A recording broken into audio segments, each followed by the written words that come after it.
Tá gravando, Desirê? Tá bom.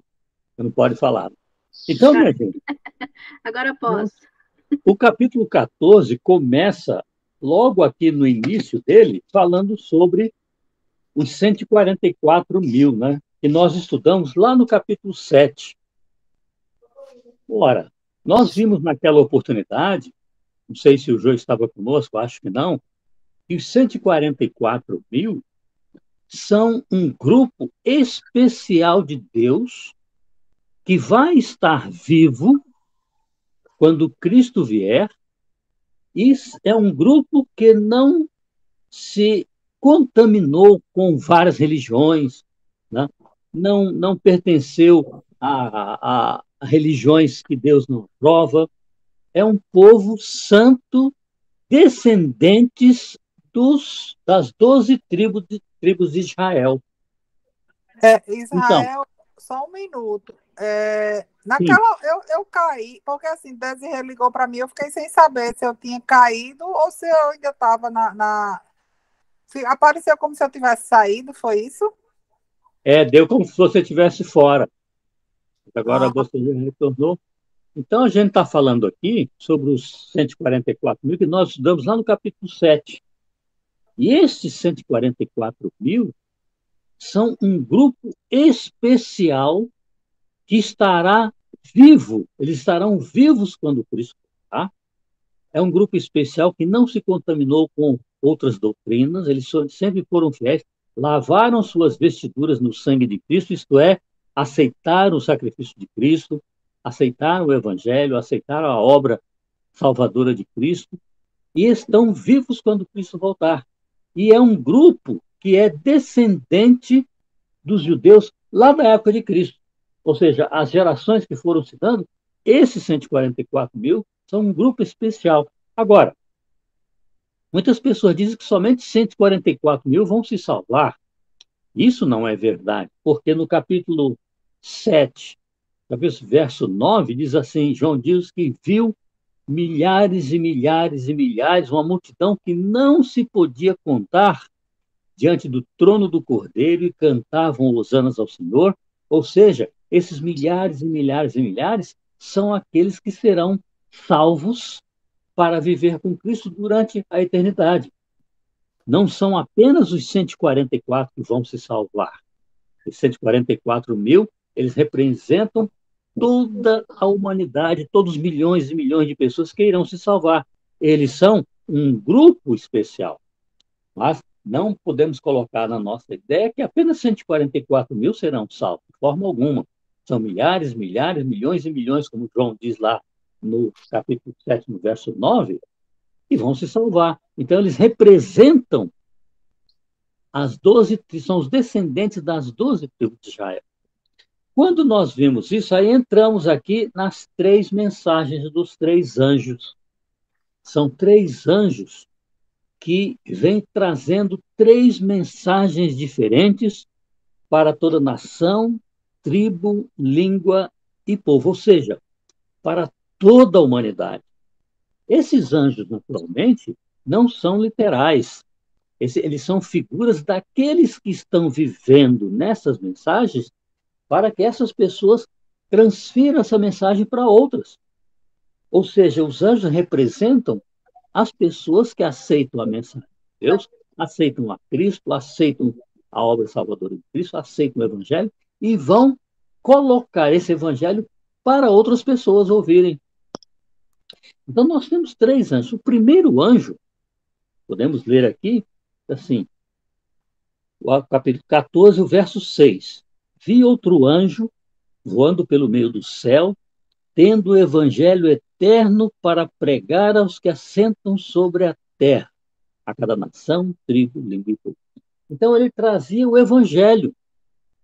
Agora, como é que diz aqui? O evangelho eterno. Por que esse evangelho é eterno? Esse evangelho é eterno, porque segundo 1 Pedro, esse evangelho foi elaborado antes da fundação do universo. Assim como o plano da salvação também foi elaborado antes da criação do universo. Então, existem, Ju, duas diferentes teorias para no princípio criou Deus os céus e a terra, lá em Gênesis 1:1. Essas duas teorias estão, a primeira está sendo aceita, a segunda está em fase de aceitação. Eu vou dizer por quê. A primeira teoria se chama a teoria do universo jovem, da Terra jovem. Isso significa o seguinte, que Deus criou o universo, Deus criou nesse universo também esse planeta bem pequenininho que é a Terra, e de 6.000 anos para cá, Deus decidiu colocar vida neste planeta, assim como colocar vida também em outros planetas. A senhora White nos diz que há mundos habitados não caídos.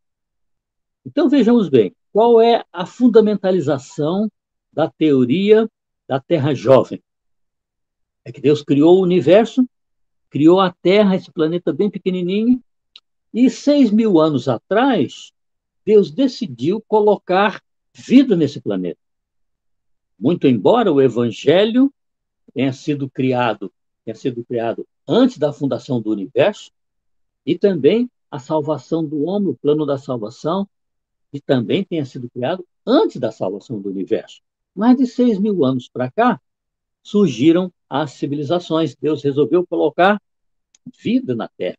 Então veio Adão, né? Veio Eva, vieram depois Noé, veio depois Abraão, e assim sucessivamente ao longo da história. 6.000 anos para cá, foram sendo criados. Então, nós tivemos há 5.000 anos os egípcios, né?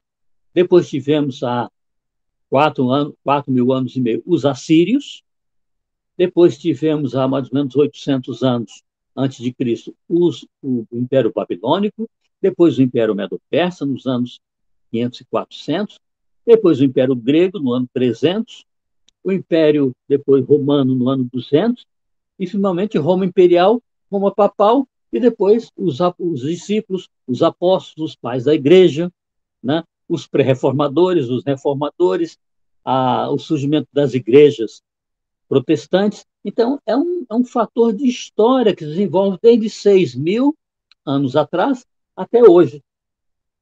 Essa é a teoria da Terra jovem. Deus criou o universo, mas depois ele colocou vida aqui na Terra. Agora vejamos o que existe na teoria do intervalo vazio. Essa teoria está sendo muito estudada nas universidades inglesas, nas universidades americanas, nas universidades católicas, nas universidades protestantes e também nas universidades adventistas. Eles estão dedicando muito tempo, muito estudo a essa teoria do intervalo passivo. E o que é que ela diz? Ela diz que o Evangelho foi criado antes da fundação do universo e que o plano da salvação também foi criado antes da salvação do universo. Só com uma diferença. Deus deve ter criado esse universo há milhões e milhões de anos, não há 6.000 anos atrás. Deus criou o universo, no princípio criou Deus o universo, o céu e a terra, há milhões e milhões de anos. Só que há 6.000 anos atrás, Deus viu esse universo totalmente criado, ele resolveu colocar vida aqui na Terra. Então, a primeira teoria diz que Deus criou o universo há 6.000 anos e criou a Terra. A segunda teoria do intervalo passivo vai dizer que Deus criou o universo há milhões de anos, mas que apenas há 6.000 anos para cá é que ele decidiu colocar vida no planeta Terra e também em outros mundos. Agora, por que as universidades estão estudando esse plano, essa teoria do intervalo passivo? É porque o carbono 14, quando se mede, vocês conhecem isso, eles estão pegando pedras e artefatos, né, em desertos, em florestas, nas rochas, no oceano, e colocam sob a medição do carbono 14. E muitas pedras dessas diz 5 milhões de anos de vida, 2 milhões 300 mil. Então é por isso que está chegando a um consenso que esse universo não tem apenas 6.000 anos. Ele tem milhões e milhões de anos. Só que há 6.000 anos foi que Deus resolveu colocar vida na Terra, porque a Terra era sem forma, ou seja, não havia planícies, só havia montanhas, sem forma e vazia, não havia o mar, né? Havia apenas aquela escuridão na Terra. Era sem forma e vazia. Deus resolveu tirar essa escuridão, tirar esse abismo e colocar e refazer o planeta para colocar vida, criando assim o jardim, criando as florestas, criando os mares, os céus, a terra. Então são duas teorias que existem. E em ambas, eles dizem que o evangelho foi criado antes, muito antes da fundação do universo. Se na teoria, na primeira teoria, há mais de 6 anos, há mais de 6.000 anos, e se for na teoria do intervalo passivo, há milhões e milhões de anos.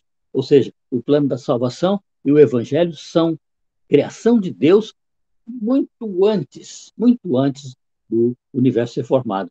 Eu até li um autor, ele disse que o conhecimento arquétipo de Deus era aquele conhecimento que Deus tinha na mente há milhões e milhões de anos antes do início da eternidade do homem.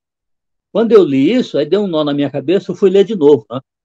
Ele diz assim o seguinte, o John Stevens, ele diz, a teoria do intervalo passivo diz que, né, é o conhecimento arquétipo de Deus, é o conhecimento que Deus tinha em sua mente milhões e milhões e milhões de anos antes do início da eternidade do homem. Ou seja, quando Deus criou o homem foi para ser eterno. Antes dessa eternidade, antes do homem ser criado, já existia milhões e milhões de anos. Mas tanto uma teoria quanto outra estão sendo já aceitas. Ambas têm um fundo de verdade. Né? É por isso que ele diz aqui que é um evangelho eterno. Eterno porque ele não muda. É um evangelho que permanece para sempre. Foi criado antes da fundação do universo, ele vem se mantendo ao longo da história, vai se manter na segunda vinda de Cristo, vai se manter durante o milênio e vai se manter até a terceira vinda de Cristo e vai se manter depois da terceira vinda de Cristo por toda a eternidade. É por isso que o evangelho é eterno. Esse anjo, então, ele vinha voando pelo meio do céu, tendo o evangelho eterno para pregar aos que assentam sobre a terra, cada nação, tribo, língua e povo. Então somos nós. Esse anjo aqui é uma representação dos seres humanos que aceitam a Cristo, que aceitam o evangelho, aceitam sua palavra, a fim de mostrar a palavra àqueles que não querem, àqueles que desconhecem. Mostrar, ensinar a palavra do Senhor. É o que as igrejas fazem, né? Nossos irmãos católicos fazem, nossos irmãos pentecostes fazem, nossos irmãos metodistas, e nós também, como adventistas, estamos pregando a última mensagem de Deus ao mundo que esse anjo trouxe. Essa foi a primeira mensagem. Agora, o que ele dizia? Temei a Deus e dá-lhe glória. Ora, o que é temer a Deus? Reverenciar a Deus, dar honra a Deus, obedecer a Deus. Não é temor, não é ter medo de Deus. É temer, reverenciar, adorar, obedecer, honrar a Deus. E dar glória é fazer com que esse evangelho seja proclamado, é a proclamação do evangelho, dando glória ao Criador pela sua. E diz aqui mais, temer a Deus e dar-lhe glória, porque vinda é a hora do seu juízo. Que juízo, gente? Nós já estudamos várias vezes aqui sobre o juízo que se iniciou em 1844. Vejam que essa mensagem do primeiro anjo, ela vai ter cumprimento, aquilo que você estava dizendo, João, ela vai ter cumprimento lá em Guilherme Miller, que era um estudante da Beira, batista, junto com outros homens, a, homens da igreja batista, homens da igreja metodista, da presbiteriana, que se juntaram para estudar o livro de Daniel, isso em 1830, 33. Aí eles puderam compreender o livro de Daniel e o livro de Apocalipse. Porque até aqui, gente, as igrejas estudavam, as pessoas estudavam e liam e estudavam, mas ninguém compreendia o livro de Daniel. Ninguém compreendia, ninguém entendia nada daquilo, nem Daniel, nem Apocalipse. Ora, o que o livro de Daniel diz? Daniel, já falei isso aqui, vou repetir para vocês verem isso aqui. Ó. Daniel 12, verso 4. Olha o que diz aqui. Depois que Daniel teve todas aquelas visões, depois que Daniel teve aquela iluminação que o anjo veio explicar a ele o que era, aí finalmente o anjo diz assim para ele, ó, Daniel, no capítulo 4, no versículo 4, Daniel, tu, porém, Daniel, encerra as palavras e sela o livro. Depois nós estudamos lá em Apocalipse 5, um livro selado na mão de Deus, que João vai ficar chorando a peça. Aí um ancião diz, não chore, porque o Cordeiro de Deus, o Leão de Judá, foi morto, ele é apto para abrir os selos. Então, o livro de Daniel, capítulo 12, verso 4, tu, porém, Daniel, encerra as palavras e sela o livro, Daniel, até o tempo do fim. É por isso que as igrejas estudavam e não compreendiam o livro de Daniel. Aqueles animais, aquela estátua, aqueles animais, o bode e o carneiro, eles não compreendiam a Revolução Francesa que nós vimos aqui do capítulo 15, lá do livro da senhora White, não entendiam nada. Quando finalmente eles começam a estudar e começam a compreender e desvendam isso para nós, aí diz que o livro seria entendido apenas no tempo do fim. Veja o verso 9. Diz assim, ele respondeu, o anjo, vai, Daniel, porque essas palavras estão encerradas e seladas até o fim do tempo. Significa, gente, que quando esse livro fosse aberto e compreendido, tirado os selos dele, então seria o tempo do fim. É justamente nessa época que eles compreendem, começa o tempo do fim e pregam a mensagem de que Cristo logo viria. Eles fazem uns estudos lá, dizendo que Cristo voltaria em 22 de outubro de 1844, que é uma data importante nas 2.300 tardes e manhãs que nós estamos aqui também. Então, o livro estava fechado. Ele foi aberto os selos e finalmente pôde ser compreendido por esse grupo. Lá em 1880 começaram a pregar que Cristo iria voltar. Então, a primeira mensagem angélica, dizendo temer a Deus e dar-lhe glória, porque vinda é a hora do seu juízo. Que juízo? Em 1844 começa um juízo. Lá em Daniel 7:10, diz assim, assentou-se o tribunal e abriram-se os livros. Ou seja, hoje está havendo um julgamento no céu. É um juízo de investigação da vida de todos nós. Nós temos o livro da memória, temos o livro da iniquidade, onde são escritos os nossos pecados e os nossos, aquilo que a gente faz de bom. Isso está na Bíblia, lá em Ezequiel, está também no Espírito de Profecia. Ou seja, o céu tem dois grandes registros. São os livros que Daniel fala lá no capítulo 7, no verso 10. Assentou-se o tribunal e abriram-se os livros no fim do tempo para poder fazer uma purificação do santuário. Daniel 8,14 diz que até 2.300 tardes e manhãs, que termina esse período em 1844, exatamente 456 a.C., até 1844, são exatamente 2.300 anos, que iniciaria o fim. Então, Daniel diz até 2.300 tardes, ou seja, no final dessa profecia, né, começaria a purificação do santuário celestial. O que é essa purificação? É justamente quando nós nos arrependemos dos nossos pecados, nós confessamos os pecados, nós reconhecemos o pecado, então ele é limpo lá do livro. A impureza que existe nos céus são os nossos pecados escritos no livro da iniquidade. Nós temos o livro da iniquidade, onde estão escritos os nossos pecados, e o livro das memórias, onde estão escritas as nossas boas ações. Vale, querido. É só para a gente não perder o foco, é que nessa hora que quando que o santuário será purificado nas 2.300 tardes e manhãs, é que o Guilherme no final dela confunde com a segunda volta de Cristo. Mas, na verdade, essa data ela dá certinha com a purificação do santuário. Não é Exato. isso? Começa o purificador. Ele pensava que a purificação do santuário, como a terra iria ser purificada, né, purificada pelo fogo, o mesmo fogo que vai, né, eliminar o pecado, vai purificar a terra. Então, eles pensaram que a purificação do santuário seria a terra seria o santuário e o fogo seria a purificação do santuário, que se daria em 1844. Mas ele acertou a data, mas errou o evento, né? Em 1844, na realidade, Cristo sai do lugar santo para o lugar santíssimo e começa a sua obra como sumo sacerdote. Porque quando ele foi assunto ao céu, lá em Betânia, quando ele subiu aos céus, ele entrou nos céus e foi para o lugar santo como sacerdote. Em 1844, que é o final daquele grande período, muitas coisas se cumprem ali, e se inicia o período do juízo investigativo, Cristo sai do lugar santo, onde ele era sacerdote, vai para o lugar santíssimo, onde ele agora começa a ser sumo sacerdote. Como sacerdote, ele apenas intercedia. Agora, como sumo sacerdote, de 1844 para cá, ele é nosso advogado, é intercessor e mediador. Ou seja, ele intercede por nós, que somos pecadores, ele faz a mediação e ele é o nosso advogado. Quando nós reconhecemos o pecado e quando nós confessamos, nos arrependemos, então Cristo pede ao Pai, roga como nosso advogado, para que o Pai perdoe o nosso pecado.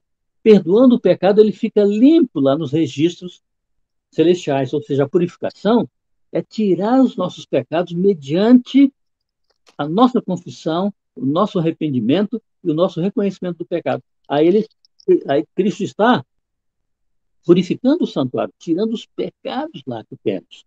Cada vez que pecamos, nos arrependemos, o pecado é tirado e vão sendo colocadas as coisas boas no livro das memórias. Então, ele diz aqui, temer a Deus e dar-lhe glória, porque é vinda a hora do seu juízo. Ou seja, em 1844 havia chegado a hora de purificar o santuário celestial, acabar com os pecados que lá existem. Vale, por isso. Era sobre isso mesmo que você ia falar. Quando chega nessa parte, porque ele fala assim, pois é chegada a hora do seu juízo, é a hora que ele entrou no santuário. Ele sai do santuário, do lugar santo, e vai para o lugar santíssimo como sumo sacerdote. É aquilo que havia lá no deserto, né? Uma vez por ano, o sacerdote saía do lugar santo e entrava no lugar santíssimo para fazer a expiação, ou seja, perdoar os pecados do povo. É isso exatamente o que Cristo está fazendo agora. É o que era feito lá no deserto. Cristo está fazendo para purificar o santuário desde 1844 até aqui. Quando essa obra terminar, essa obra do juízo de investigação, quando todos nós tivermos arrependido ou não, né? Então, terminou o juízo investigativo, aí Jesus já vai saber aqueles que estarão salvos, os arrependidos e os confessados, e aqueles que nunca confessaram, aqueles que nunca vieram a Deus. Então, vai haver dois grupos. Um grupo que aguardará a vinda do Senhor, e outro que não aguardará a vinda do Senhor. Então, quando terminar, então, Cristo sai e está feito, está consumado. Aí começa logo a finalização, chama-se o fim do tempo do fim. Né? Vem o decreto dominical, depois vem o término do tempo de graça, Jesus termina esse trabalho, aí vem as 7 últimas pragas e, finalmente, a vinda de Cristo. As 7 últimas pragas vamos estudar semana que vem, os capítulos 15 e 16. Então, gente, essa foi a primeira mensagem. Que eles desvendaram o livro de Daniel, lá em 1830, 1840, e eles acharam que a purificação do santuário, que diz lá em Daniel 8,14, que até 2.300 tardes e manhãs o santuário seria purificado, eles pensaram que a terra era o santuário, e que o fogo ia purificar e Cristo ia voltar. Na realidade, não era isso. Na realidade, era a purificação do santuário celestial, tirar os pecados dos humanos que existem lá, mediante o arrependimento, a confissão e o abandono. Aí os pecados vão sendo purificados, vai sendo purificado o livro lá da iniquidade, o livro da morte. Tá ok, gente, até aqui? Então, vamos aqui para segundo anjo. O segundo anjo vai... Aliás, antes diz assim, ó, temer a Deus e dar-lhe glória para chegar aos seus e adorai aquele que fez o céu e a terra e o mar e as fontes das águas. Ou seja, havia, na realidade, 2 grandes elementos aqui. O primeiro elemento chegada a hora do seu juízo, que está sendo realizado hoje. E o segundo elemento, depois do arrependimento, depois da confissão, depois do reconhecimento, para que o pecado esteja sendo purificado, o santuário do céu, então vem o segundo elemento, que é a adoração. Então, ao final no tempo do fim, hoje, depois da partir do decreto dominical lá de Apocalipse 13 que nós vemos, depois de terminar o juízo retributivo, nós teremos aí dois grandes grupos. Aquele grupo que adora a Cristo e aquele que não adora. Então, a questão final será a adoração. Uns vão adorar a Deus e ter o seu selo. Outros vão adorar outra pessoa, outro Deus, e vão ter a sua marca. Sabendo nós que o selo de Deus, ouvimos lá em Ezequiel 4:7, selo de Deus, desculpa, Ezequiel 12:20, o selo de Deus é o dia de sábado. E o selo das religiões que estão, os nossos irmãos pentecostais, nossos irmãos presbiterianos, o selo deles é o domingo. Então vai haver dois grandes grupos, aqueles que vão adorar da santidade do domingo e aqueles que vão adorar a santidade do sábado, sendo que é a santidade do sábado que Deus quer. É a adoração a Ele mediante o seu sábado. Aqui é aquele, e adorar é aquele que fez o céu, a terra, o mar e as fontes das águas, faz referência à criação, lá de Gênesis 2. O que Deus criou lá? Deus criou o céu, a terra, o mar, as fontes das águas, e criou também o homem e criou o sábado. Ou seja, isso aqui faz toda a referência, não só ao final dos tempos, bem como ao início dos tempos, quando Deus fez a criação. E é justamente isso, a adoração é que vai marcar aqueles que serão de Deus e aqueles que não serão de Deus, mediante esses dois grandes sinais, a santidade do sábado e a santidade do domingo. Gente, vamos aqui. Fale, Cleiton. Só mais uma coisa aqui para a gente completar. Quando o senhor estava falando que agora, quando criou esses dois grupos, isso também aconteceu quando o Guilherme Miller, quando ele pregou essa profecia, e que não aconteceu, também naquele momento se criaram dois grupos, né? Ali também 50 mil abandonaram isso. Pois é. Aí criou-se dois grupos, exatamente. Você tem razão. Criaram-se dois grupos, né? O grupo contra a mensagem de Miller, que continuava, né? Mostrando a mensagem dela, a primeira mensagem do anjo, que era a vinda do Senhor Jesus, que era a santidade do sábado. E aqueles que saíram desse movimento, que não criam mais, acharam que aquilo era um engodo, que Guilherme Miller e os associados dele estavam mentindo, saíram e ficaram sem nenhuma referência religiosa. Né? Inclusive, isso daí é uma parábola. Voltaram para a igreja romana. Hein? Isso daí tem a parábola das 10 virgens, né? Exatamente. Esses 50 mil são aqueles que não estavam preparados. Exatamente. Então, gente, nós vamos aqui para a segunda mensagem do segundo anjo. Ele diz assim, verso 8, seguiu-se outro anjo, o segundo, dizendo, caiu a grande Babilônia, que tem dado a beber a todas as nações do vinho da ira da sua prostituição. Vamos entender o que é isso, né? Primeira parte do que o anjo diz é caiu a grande Babilônia. Gente, vamos nos reportar agora lá na Babilônia de Nabucodonosor, do século VI a.C. Nabucodonosor criou aquela grande cidade Babilônia, que foi no mesmo lugar onde os filhos descendentes de Noé e de Cã, construíram a Torre de Babel. A Torre de Babel, que Deus destruiu, não deixou que eles continuassem, é justamente ali onde vai se construir futuramente, alguns séculos depois, Babilônia. Então, a grande Babilônia de Nabucodonosor foi erigida por Nabucodonosor. Ele disse, esta é a grande Babilônia que eu construí. Mas só que aquela Babilônia, ela caiu a grande Babilônia lá do passado. Quem foi que conquistou o Império Babilônico? Naquelas citas que vimos lá no capítulo 6. Foram os medos e persas. Eles, os medos e os persas, comandados por Dario e Ciro, entraram através do rio Eufrates, que banhava a Babilônia, passaram por baixo das cercas do rio, invadiram a Babilônia e tomaram. Ou seja, a Babilônia do passado caiu para os medos e para os persas. Agora, por que João diz aqui, já na época de João, quase no ano 100 da nossa era, caiu a grande Babilônia?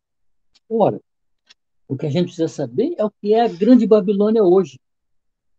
Grande Babilônia hoje está se referindo à confusão de religiões que existem no mundo. Vocês vejam que há milhares de religiões. A grande Babilônia de hoje são as religiões que estão aglomeradas em torno do sistema religioso romano, guardando fundamentalmente alguns preceitos da igreja, do sistema religioso romano. Ou seja, os pentecostes, os presbiterianos, os nossos irmãos metodistas, e muitos deles seguem uma boa parte das doutrinas do sistema religioso romano. E o que é o vinho?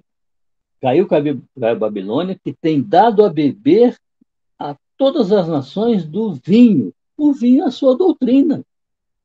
Então, o sistema religioso romano passou a sua doutrina para essa imensidão de igrejas que tem por aí. Os nossos irmãos pentecostais, nossos irmãos presbiterianos, nossos metodistas. Né? Esses nossos irmãos, eles infelizmente né? Estão seguindo a marca daquele poder do chifre pequeno de Daniel, que é o poder papal. Eles estão seguindo essa marca. Então, o sistema religioso romano está entregando a sua doutrina a todas as nações. As nações aqui significa não só o poder político, como também o poder religioso. Vejam que o poder máximo da Igreja Romana está unido numa aliança enorme com os reis da terra, ou seja, uma aliança política. Às vezes o nosso Papa Francisco ele viaja o mundo inteiro conhecendo os grandes políticos de autoridade. Esteve lá com Obama, João Paulo II esteve com Obama, esteve lá na Igreja Ortodoxa grega, esteve na Igreja Ortodoxa russa, esteve com os grandes dirigentes do mundo. Ou seja, é o que está dizendo aqui, que o chefe do sistema religioso romano está unido numa aliança política com os reis da terra. E, por outro lado, está também unido em uma aliança religiosa com os sistemas religiosos protestantes. Vejam vocês que, ao final dos tempos, nós teremos uma imagem da besta. O que é a imagem da besta? Já falei isso aqui. A imagem da besta é a união do sistema religioso romano com o sistema religioso protestante. Esses dois unidos vão se unir com o sistema religioso espiritualista, que já estão se unindo, e esses três unidos vão se unir com o Estado.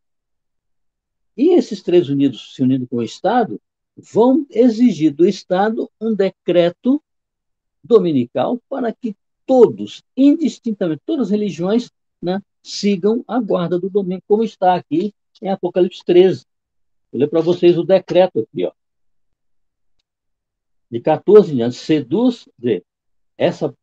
esse poder seduz os que habitam sobre a terra por causa dos sinais que lhe foi dado executar diante da besta, dizendo aos que habitam na terra que façam uma imagem à besta. Que é a imagem à besta? A união do sistema religioso romano com o sistema protestante, essas igrejas que estão tomando do mesmo vinho, da mesma doutrina. Esses dois unidos vão se unir, estão já se unindo com o espiritualismo. Parece que foi a Desirê que falou isso aqui um dia desse, mostrou para nós aí. E depois esses três unidos se unirão ao Estado norte-americano, que é a besta que subiu da terra, lá do capítulo 13. Esse pessoal unido, então, vai ser a imagem da besta. Aquela cuja ferida mortal foi curada. Então, nós temos aqui o decreto, ó, e foi-lhe dado comunicar fôlego à imagem, dar vida à imagem da besta, para que não só a imagem falasse, que é a imagem, a união de todos eles, como ainda fizesse morrer quantos não adorassem a imagem da besta. Esse é o decreto que vai vir. Esse aqui é o decreto que está se preparando para, enfim, separar aqueles que estão tendo o selo de Deus daqueles que estão sendo o sinal do domingo. Fale, querido. Só para corroborar com essa informação que o senhor está dando, agora, no dia 7 de maio, o rei Charles foi coroado, né? E a Inglaterra, ele assumiu como rei o título de rei que a rainha Elizabeth morreu, né? Sim. Então, ele foi coroado dia 7 de maio. E o que aconteceu na coroação dele? O Papa participou, o rabino lá de Israel participou, e eles não só participaram, como a Inglaterra ela é protestante. Sim, a igreja anglicana, que está unida com o sistema religioso romano, né?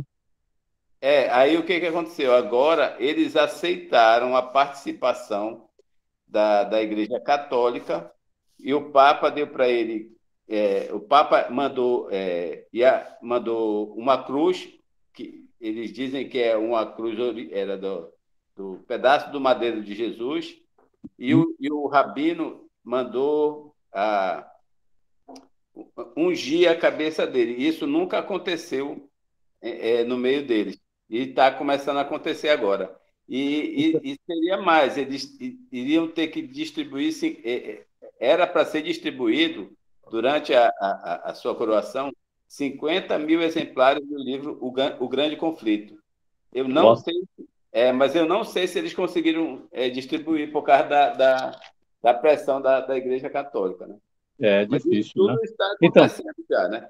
aí nós vemos a imagem da besta, né? A imagem da besta é a união do catolicismo com o protestantismo, com o judaísmo, com o espiritismo, e depois disso tudo unido com o Estado, que é o Congresso norte-americano. E depois disso unido, aí vai cumprir isso aqui. Ele foi dado comunicar fôlego, espírito, vida, à imagem, à união, para que não só a imagem falasse, ou seja, desse ordem, como ainda fizesse morrer quantos não adorassem aquela. Ou seja, quem não está ao lado dessas uniões, catolicismo com protestantismo, com espiritismo com o Estado, quem não aceitar, tá aqui, ó, como ainda fizesse morrer quantos não adorassem essa união, que é a imagem. Ou seja, está muito claro aqui que nós teremos um decreto. E aí, quando é que vai cair? Porque não está, a queda de Babilônia não está completa ainda. Quando é que cai? Vai cair, irmãos, na segunda vinda de Cristo. Porque agora a terra toda está se maravilhando perante esse poder unido, perante essa imagem. E o mundo inteiro está adorando essa imagem. Mas João disse: caiu, caiu Babilônia. Quando é que isso vai acontecer? Vamos ler aqui essa coisa muito. 19:10. 19:10 diz assim: 19:20. 19:20.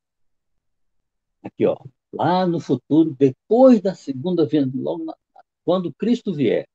Mas aquele poder foi aprisionado. E junto com ele o falso profeta, que é o protestantismo norte-americano, que está envolvendo o mundo inteiro. São as igrejas que seguem ali o plano religioso do sistema religioso romano.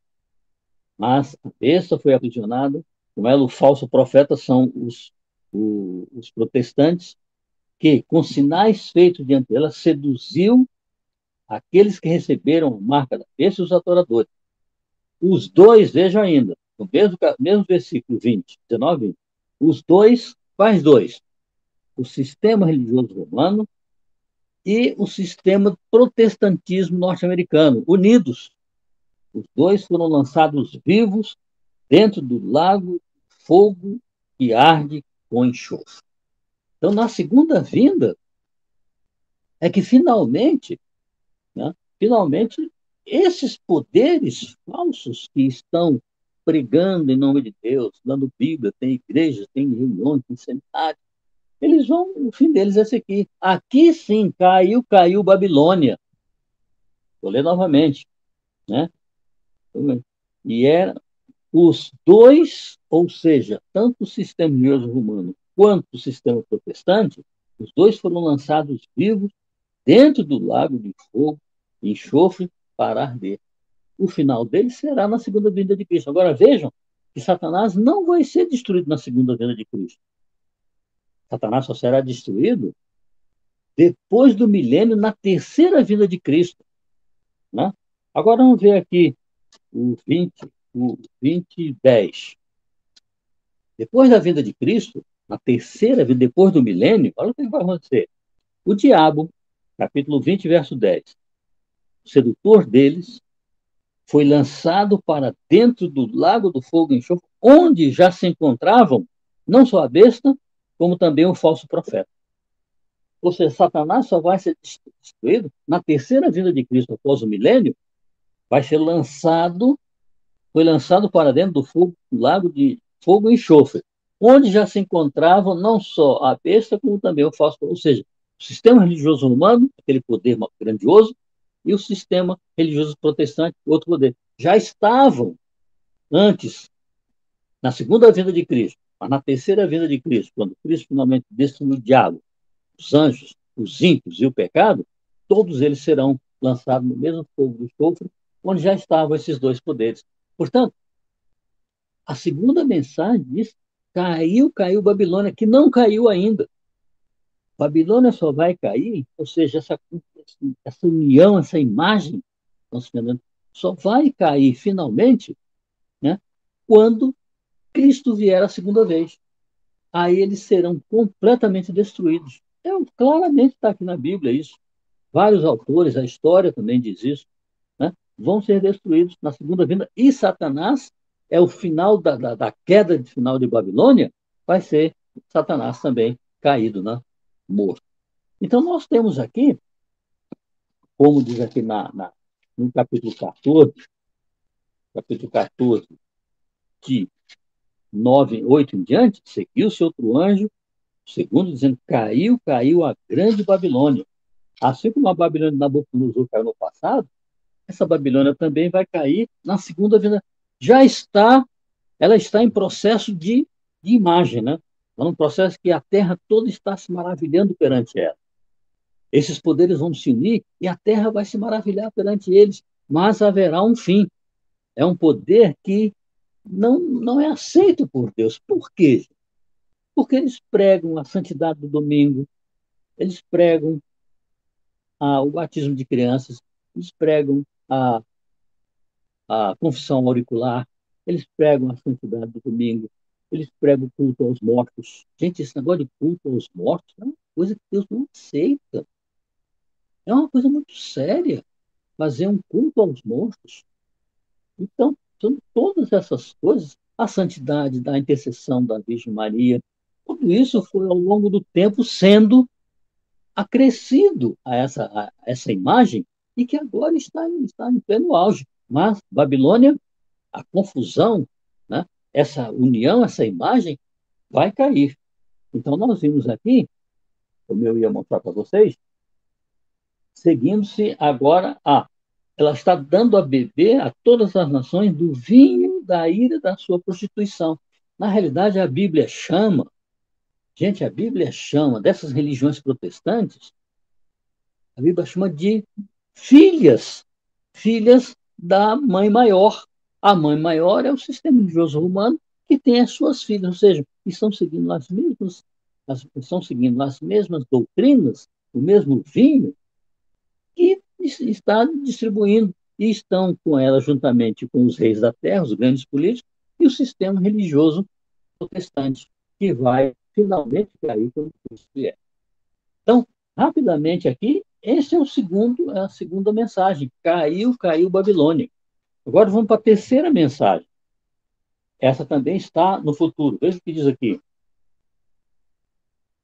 O verso 9. Seguiu-se a esses outro anjo, o terceiro, dizendo com grande voz: se alguém adora a besta e a sua imagem, quem é o poder? Está dizendo que é a besta aqui. É o sistema religioso romano. Se alguém adora, olha o que João diz aqui. Se alguém adora a besta, ou seja, o sistema religioso romano, e a sua imagem, a união deles, a imagem é a união do catolicismo com o protestantismo, com o espiritismo e com o Estado.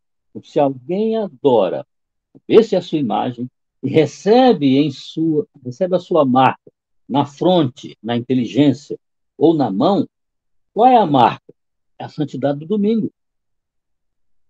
Se alguém adora a besta e a sua imagem e recebe a sua marca na fronte ou na mão, também esse, olha só, também esse beberá do vinho da ira de Deus, preparado sem mistura, do cálice da sua ira, e será atormentado com fogo e enxofre ao final, quando Cristo voltar. Então, gente, está muito claro aqui.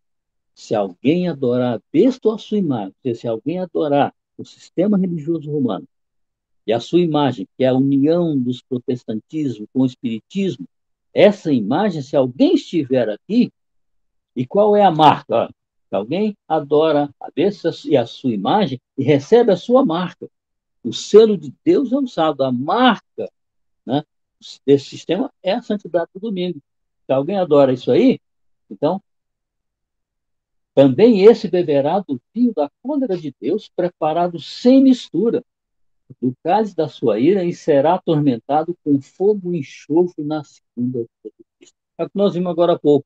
Apocalipse 19, 10 é Apocalipse 20. Apocalipse 19, 19 e 20 é Apocalipse 20, 10.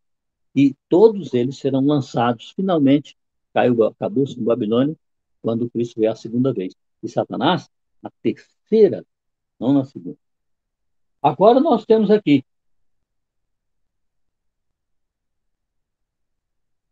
achei, sem mistura, a fumaça do seu tormento, ou seja, o cheiro aquilo que está queimando, sobe pelos séculos dos séculos e não tem descanso algum, nem de noite nem de dia. Os adoradores da imagem ou quem receber a marca do seu nome. Gente, é uma coisa tremenda isso aqui. Infelizmente, nós temos que falar. Por quê? As igrejas aí fora não falam disso. As igrejas falando não tem como interpretar, não tem como mostrar àqueles que lá estão a verdade. Isso aqui vai contra eles mesmos. Olha, um pastor protestante não pode dizer isso para a sua igreja, porque ele está na marca, ele está seguindo a marca do poder religioso romano, que é o domingo. Então, se ele disser, as pessoas vão inquirir, dizer, no caso do grande conflito, que aquele padre, né, mandou queimar os livros, e um sacerdote que vocês queimem, não recebam, e se receber, queima. Aí o que os fiéis fizeram? O que existe nesse livro de tão importante que tem que queimar? Foram ler para ver. Ao invés de queimar, foram ler. E estão vendo as verdades que existem ali. Portanto, é o que está aqui. Ó. Vão ser simplesmente exterminados. E o último versículo nos diz: aqui está a perseverança dos santos. Então, salvaguardados serão aqueles que têm a perseverança dos santos. Perseverar é estar sempre seguindo aquilo que Deus mandou. A perseverança dos crentes, os que guardam os mandamentos de Deus e guardam a fé em Jesus. Ora, aqueles que guardam os mandamentos de Deus e guardam a fé em Jesus, já dizemos aqui, são seus ensinamentos. A fé de Jesus são as suas doutrinas. Então, aqueles que guardam os mandamentos de Deus e guardam a fé em Jesus, esses estão resguardados, não? Agora, nós conseguimos guardar os mandamentos de Deus em toda a sua totalidade? Não. Nenhum ser humano consegue. Mas se nós estivermos tentando guardar, Senhor, eu peco, mas eu quero guardar. Eu estou perseguindo, eu estou orando, estou lendo a Bíblia, estou indo à igreja, estou estudando, estou fazendo tudo para guardar, mas às vezes eu não consigo. Então, lá em Filipenses 1,6 nos diz que quando Cristo vier, ele vai abraçar e completar aquilo que falta em nós. E vai nos salvar. Né?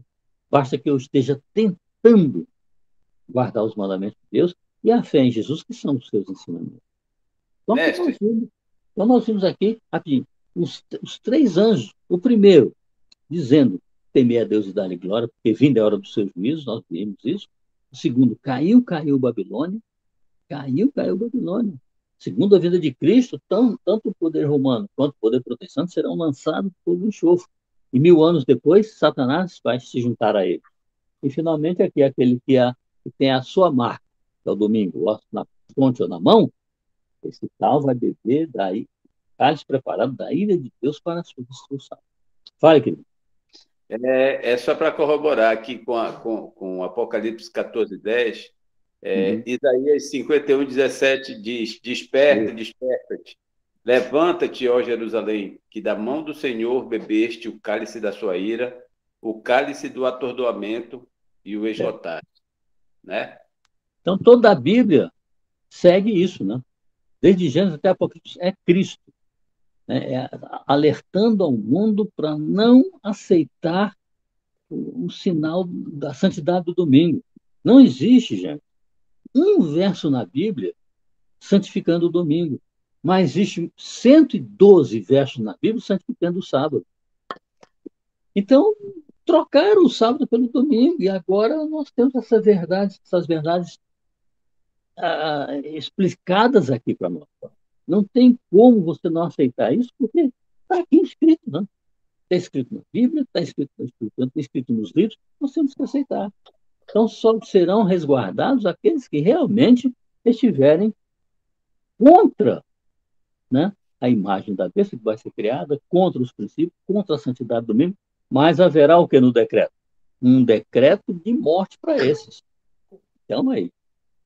Na terça-feira que vem, nós vamos estudar o capítulo 15 e 16, que trata das 7 últimas pragas para aqueles que não aceitaram as verdades de Deus. Vou falar bem claramente que as 7 pragas vão ocorrer na vida daqueles que não aceitaram a Cristo, não aceitaram a religião, não aceitaram o seu evangelho, não aceitaram a obra santificadora de Cristo.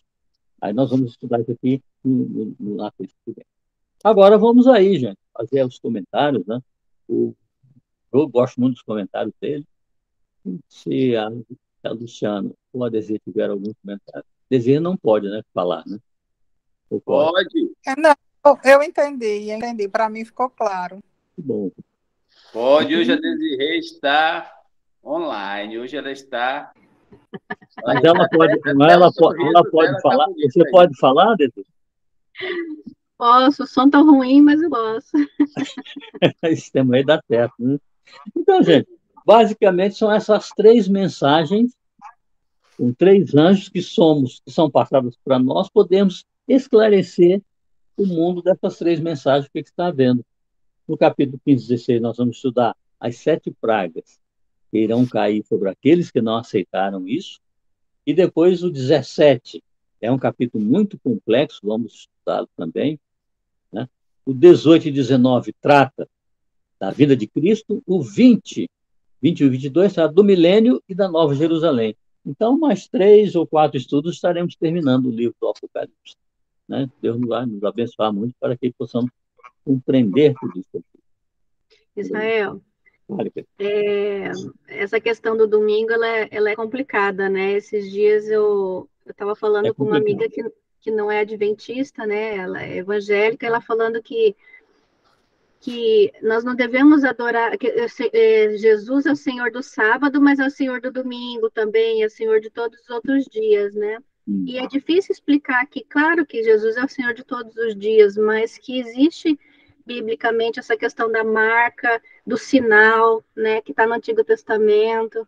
Isso. Ah, mas isso não está na Bíblia, mas na verdade eles não leem, né, o Antigo Testamento, exatamente, eles não leem o Antigo leem como uma antiga aliança, né, então é como se tivesse tudo passado, então é muito difícil eles entenderem que a Bíblia é um conjunto só, uma coisa que começa, tem meio, tem fim, e que não é uma coisa que foi deixada para trás, o Novo Testamento suplantou, né, o Antigo Testamento. Nem deveria, acho que, chamar de novo e antigo, né? Deveria ser uma coisa só, porque você só entende o contexto de Apocalipse se você lê desde Gênesis. Então, é complexo mesmo isso para explicar. Para explicar, não, para entender, na verdade, né? Eu acho. Porque, na verdade, Deus ama todos os dias, né? Deus ama todos, a segunda, a terça, a quarta, Ele nos abençoa todos os dias, nos dá sua paz, a sua bênção todos os dias. Porém, lá na criação diz, né? Criou Deus o sétimo dia. Nele abençoou, descansou e santificou. O sétimo dia, o sábado, que é o dia que Deus pediu que guardássemos, Deus santificou, abençoou e guardou esse dia. Os outros dias existem, mas Deus não santificou a segunda-feira, nem o domingo, nem a quarta. Né? Deus santificou o sábado, está muito claro lá na criação. Lembra depois, né? Posso falar, mestre? Sim, querido. Tá? Eu queria falar para Desirê que essa desculpa que ela dá é aquela mesma desculpa que quando você vai chamar a atenção de uma pessoa que é o chefe e está fazendo alguma coisa errada, está vendo uma coisa errada acontecer e ele não toma uma posição, e quando você reclama, o chefe fala assim, não, mas isso pode, entendeu? É a mesma coisa que essa defesa que eles fazem no domingo. Isso acontece porque é falta de conhecimento, entendeu? E o Antigo Testamento, o Antigo Testamento, eu acabei de ler agora um versículo de Isaías que testifica o que está lá em Apocalipse. Claro. No Novo Testamento. Entendeu? A Bíblia, ela mesma se explica sozinha. O complicado é assim que é uma pessoa que está muitos e muitos anos na igreja e assim eu sou nova conversa para ela, né? Então para mim para ela eu tô estudando, eu não estudei o suficiente, entendeu? Então é complicado, né? É complicado, difícil daí. A Emily aqui está ouvindo a história, ela falou uma coisa interessante. Ela diz que eles falam que o sábado é no Antigo Testamento. Mas o dízimo também é no Antigo Testamento. É verdade. As igrejas decidiram... Não eliminaram o sábado, mas não eliminaram o dízimo, né? Não eliminaram o dízimo. Enfim, há muitas... como a Desirê falou, é complicado para a pessoa compreender, né? Só no estudo, só numa sistematização de estudos é que você pode iniciar a sua compreensão. Se for assim, então realmente não consegue. A gente estava no grupo na sexta-feira e uma pessoa lá estava acompanhando, a Dora, e aí ela começou a ler, participar e a entender, aí ela disse, não, mas o que vocês fazem é o que é o certo, que é respeitar e adorar o sábado. Os outros, nós é que estamos errados, pelo menos ela já entendeu uma parte aí, né? Olha, tem um sacerdote da Igreja Católica, um irmão nosso, que ele diz, vários deles estão dizendo, o sábado é que deve ser guardado. O sábado é certo. Nós não temos como agora, depois dessa estrutura toda que a gente montou, de voltar atrás. Não tem como. Não tem como. Tem que deixar até o fim isso aí. Mas eles dizem, o sábado Teve um comportor de uma cidade lá do Amazonas, e ele estava para ir embora e disse, eu não ofereci meus livros, um livro grande conflito para o padre, né? Aí ele foi lá na missa, a missa estava terminando, eu quero falar com o senhor. Aí terminou em Maués, acho que é Maués a cidade. Maués, eu vi esse também. Quando terminou, ele foi lá, eu gostaria de mostrar um livro aqui para o senhor, qual é o livro? Então entra aqui no meu escritório. Estava lá a coleção da senhora White todinha, cara, e ele se reuniu todo domingo à noite para estudar, tudo marcado, tudo marcadinho. Então, eles compreendem que está certo, mas não tem como, entendeu, Jô? Não tem como você virar a casaca, não tem como você fazer a viravolta. Já foi tão longe que não tem retorno. Desirê também tem uma coisa importante que essas pessoas que defendem o domingo são as pessoas que não leem. Eles ouvem o padre falar, eles ouvem o pastor falar, São as pessoas que são guiadas pelo... não tem aquele negócio do berrante? Eles são igual o boi que é guiado pelo berrante, entendeu? O pastor grita, o pastor fala, e o que ele fala para eles é o certo. Eu conheço muitas pessoas, eu tinha alunas lá em Rio Branco, que era uma senhora de 67 anos, católica convicta, mas ela não conhecia nada de leitura. O problema é que eles não estudam, assim, por Eles exemplo, não uma igreja, estudam. se você for uma igreja presbiteriana, eles têm lá o manancial, né, a lição, mas eles não estudam assim profundamente para esclarecer, não tem isso. Essa é a Não se diferença lê. da igreja adventista. Não se Ela lê faz na a gente ir presbiteriana, pelo atrás. menos. Presbiteriana, eles não leem o Antigo Testamento, ou pelo menos não pregam, não falam sobre isso, não tem grupo de estudo ou estudos, nada do Antigo Testamento. Isso aí é passado. Por exemplo, Paulo, no livro de Romanos, ele só busca lá no Velho Testamento, em Abacuque, em Ezequiel, ele só prega, era a Bíblia que ele tinha na época, né? Ele busca tudo lá no Antigo Testamento. O Antigo Testamento é a base para o Novo, né? Quando Desirê falou, não devia existir nem Novo, nem devia ser a Bíblia Sagrada. Não tem esse negócio de Velho Testamento, Novo Testamento, né? É porque o Esse Novo é Testamento também ele vem para corroborar com a passagem de Cristo na de Terra, né? Cristo, é verdade. Tá de Cristo, Então, tem tudo terreno de Cristo. o Novo Testamento ele vem, é como ele mesmo fala, ele não veio mudar nada. Por É, isso que ele é Cristo, ele é Filho de Deus, porque ele veio para pregar o que já foi falado antigamente. claro. Os seus não o ouviram, né? Aí complica, né? Desirê, você faz um print aí, Desirê, para a gente colocar aí para o chefe dos PGs, por favor. Quer Então, morrer? gente, na terça-feira nos reunimos para ler, para estudar o capítulo 15 e 16. Se vocês puderem dar uma lida, seria bom, né? 15 e 16, que aí ajuda a gente na compreensão. Tá ok? Vamos orar, então? Vamos orar? Senhor, nós te somos gratos porque o Espírito Santo esteve conosco para nos explicar, nos ensinar, como um professor, fazendo com que nós compreendamos aquilo que tu queres nos dizer. Abençoa, Senhor, os nossos irmãos protestantes, os nossos irmãos católicos, abençoa quantos estudam, quantos não estudam, e que a tua palavra seja rica e abundante em nossa vida. Nós te pedimos uma noite de paz, em nome do Senhor Jesus. Amém. Amém. Amém. Muito bom. Então a gente se vê na terça-feira. Né? Grande Boa abraço. Vamos dar recado para o pessoal entrar, porque daqui para frente é só o fechamento, né? De 15 em diante é só o fechamento do livro. Né? Tá bom? Uma Deus boa noite a todos. abençoe. Fiquem com Amém. Deus. Deus Amém. abençoe. Boa Amém. Tchau. noite. Tudo de Boa bom. noite. Tchau, Ju. Bom Tchau, descanso. meu amigo. Um abração. Ô, Olhando Beijo, para Desirê, todos Lu. aí. É. Tchau, tchau. Desirê, Oi. continue nesse computador, hein, Desirê? Então, pior que o som fica tão ruim para gravar, eu acho que não vai ficar bom o áudio, sabe? Esse é o problema É. dele, é o áudio do Israel, sabe? Aí ele Eita. fica estourado o som. Eu vou ver como é que vai ficar a gravação. Se ficar boazinha, acho que vai ter que É. ser, porque o outro pifou. O outro É. começou a gritar e desistiu da vida. Tchau, minha gente. Tudo de bom. Boa noite. Tchau, boa noite, gente. Melhor para a dona Enes. Obrigado, querido.